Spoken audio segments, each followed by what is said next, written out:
We are. Tom, I'm the co-founder of Spider Runners. We bill ourselves as a 1000% inclusive run community. What are we? I guess we had a meeting with our run club a couple of years ago, and the meeting was all about getting rid of slow and old people from the club. And I went, stop this, we're going to make our own club, and we did it. And like 2 years later, got 3,000 people, and there's loads of there. So, cool.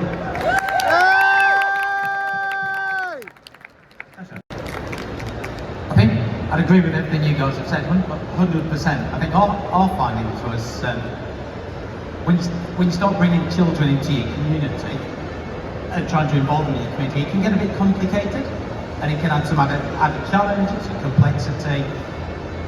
But you have to find a way to get over that. So we started out as a running group, and we used to talk to people who said, we really want to come, but we just literally have got nobody to look after our kids at home. And we're like, okay, we can do something.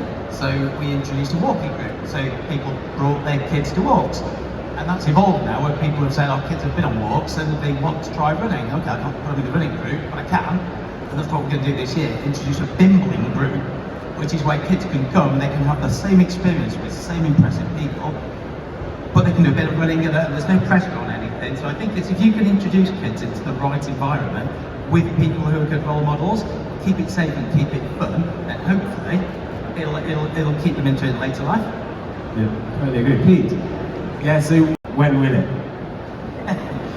Whenever I sit and talk to Susan, who's our co-founder, it always comes down to the same three things. It's like, it's funding, it's exposure, and time. And I guess there isn't a lot of funding around, and whilst I might like to think it's free to organise and run a community, it's not. But it's solvable if you're a little bit clever about how you go about it. So we reach out to loads of different brands, loads of different run clubs, and say, what can we do together and how can you help us? We go to, we have loads of cake shops. Cakes like a running theme with us. We get loads of cake shops and say, give us 50 free cakes, and we'll bring a load of runners there, and all of a sudden people come on our runs. So you have to be clever about you still do what you want to do without money. You have to have the exposure. Days like today and so weekend are wonderful for the exposure, aren't they? We've had such wonderful conversations with loads of people this weekend, and like this session today, to get people talking. And it's like everybody that you then link up to, and then you have a further conversation over the next week. That gets you the exposure.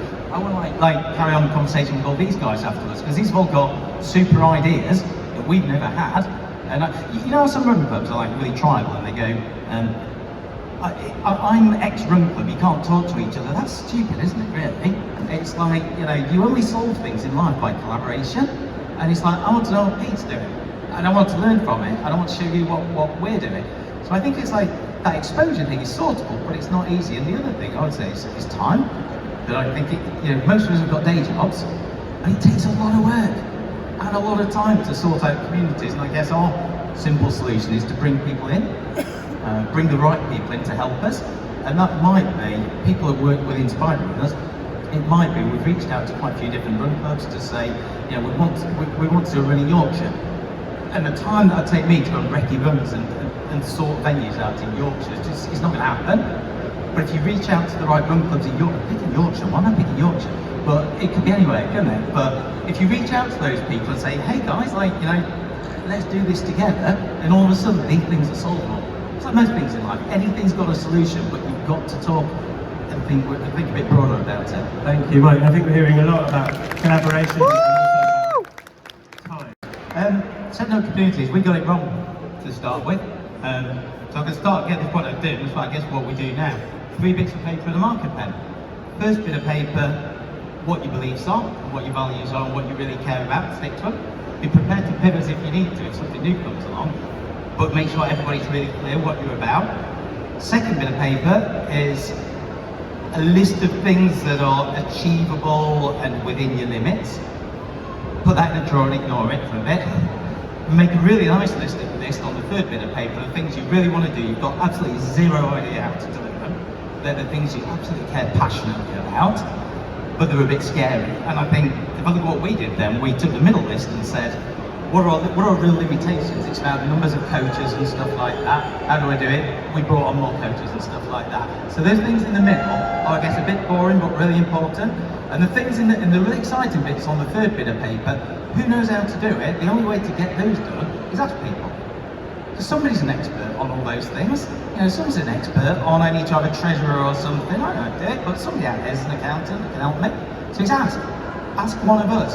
Ask one of the people in the audience. But don't give up on that third bit. Because the thing that makes our communities really so special and will keep people joining them is if you've got a really good balance, if you've got loads of those really aspirational things happening. Keep it going, keep talking. Tasha.